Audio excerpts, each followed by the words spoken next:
देखेंगे कि float type के वेरिएबल को किस तरह डाटा स्टोर कर सकते हैं। ठीक है, तो यहाँ पहले वेरिएबल बना लें। क्या सिंटैक्स था?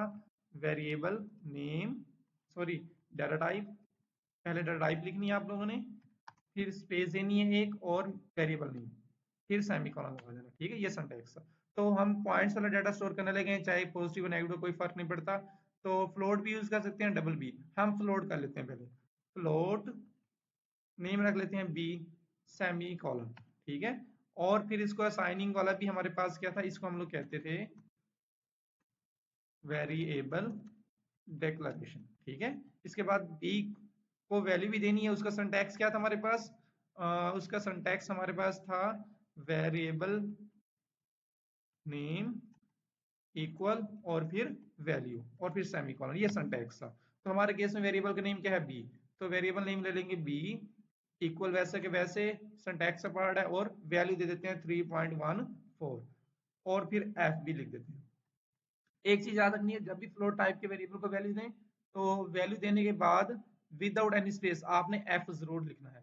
ठीक है, एफ का मतलब कि फ्लोट टाइप की वैल्यू है। ठीक, इसके बाद एक और वेरिएबल बना लेते हैं। अब दूसरा बना लेते हैं हम लोग डबल टाइप का। तो क्या करेंगे? पहले टाइप डबल, और नेम रख लेते हैं हम लोग जी, और फिर सेमीकोलन। फिर वैल्यू भी देनी है, सेम यही सिंटैक्स।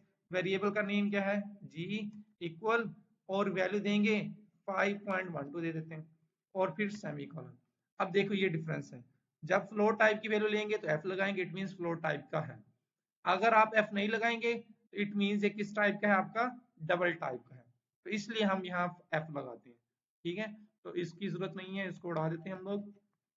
इसकी भी जरूरत नहीं है, सिंटैक्स है, उड़ा दो। ठीक है, तो ये स्टेटमेंट हमारी क्या कहलाती है? इस प्रोसेस को कहते हैं असाइनिंग वैल्यू टू वेरिएबल। ठीक है, तो ये वैल्यू सेम, ये भी वेरिएबल डिक्लेरेशन, और ये असाइनिंग वैल्यू टू वेरिएबल। एक और चीज आपको बता दूं यहाँ पर, तो यहाँ मैंने इंट लिखा हुआ है, तब के आपको प्रीवियस वीडियोस में मैंने वाइड बताया हुआ है। तो इससे आपने नहीं घबराना, इसको बेशक आप वाइड कर दें, और अगर वाइड करते हैं तो फिर ये स्टेटमेंट आपको लिखने की जरूरत नहीं है।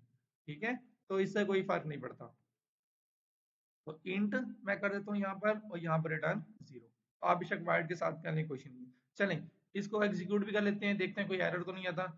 एग्जीक्यूट हुआ, देखें कोई भी एरर नहीं आया। ठीक है, और हमारे पास इस पर भी कोई भी कुछ भी लिखा हुआ नहीं आ रहा।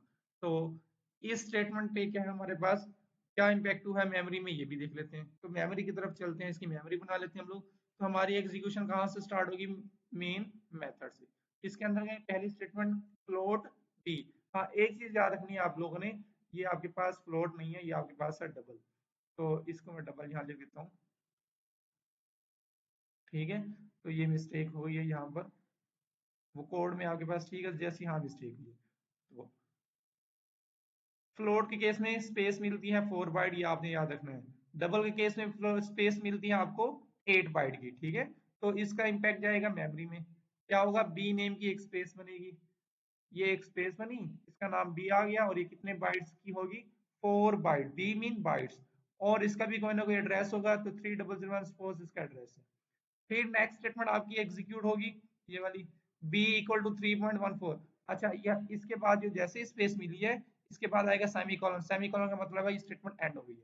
ठीक है, फिर नेक्स्ट स्टेटमेंट मिलेगी b इक्वल टू 3.14। तो इसका इम्पैक्ट क्या होगा? आपकी इस मेमोरी के ऊपर है, बी वाली। होगा क्या? इक्वल क्या करेगा? 3.14 उठाएगा और इस बी के अंदर पुट कर देगा। तो इसके अंदर आपके पास आ जाएगा 3.14। फिर नेक्स्ट स्टेटमेंट आपकी एग्जीक्यूट होगी, टर्मिनेटर आ गया statement end. Next statement double g, g name की भी एक वेरिएबल स्पेस बनेगी आपके पास, जी नेम की स्पेस बनेगी, ये स्पेस कितने बाइट्स की बनेगी? 8 बाइट्स की बनेगी। ठीक है, और इसका भी आपके पास कोई ना कोई एड्रेस होगा, सपोज एड्रेस है 4001। नेक्स्ट फिर सेमीकोलन है, एंड होगी स्टेटमेंट। फिर अगली स्टेटमेंट आपकी एग्जीक्यूट होगी, जी इक्वल टू 5.12। ये इक्वल क्या करेगा? असाइनमेंट ऑपरेटर 5.112 उठाएगा और जी में पुट कर देगा। तो इससे भी रैम में इंपैक्ट होगा, जी वाली, और इसमें स्टोर हो जाएगा आपके पास 5.12। ठीक है, फिर उसके बाद नेक्स्ट रिटर्न 0, खत्म हो जाएगा आपका, नेक्स्ट कोई स्टेटमेंट भी नहीं। ठीक है, इसलिए ये देखें डिस्प्ले में भी कुछ नहीं लिखवा रहा हमारे पास, जब हमने इसको मैन्युअली चलाया। ठीक है, तो बस इतना याद रखना है, फ्लोट के केस में क्या है 4 बाइट्स और डबल के केस में 8 बाइट की स्पेस मिलती है। और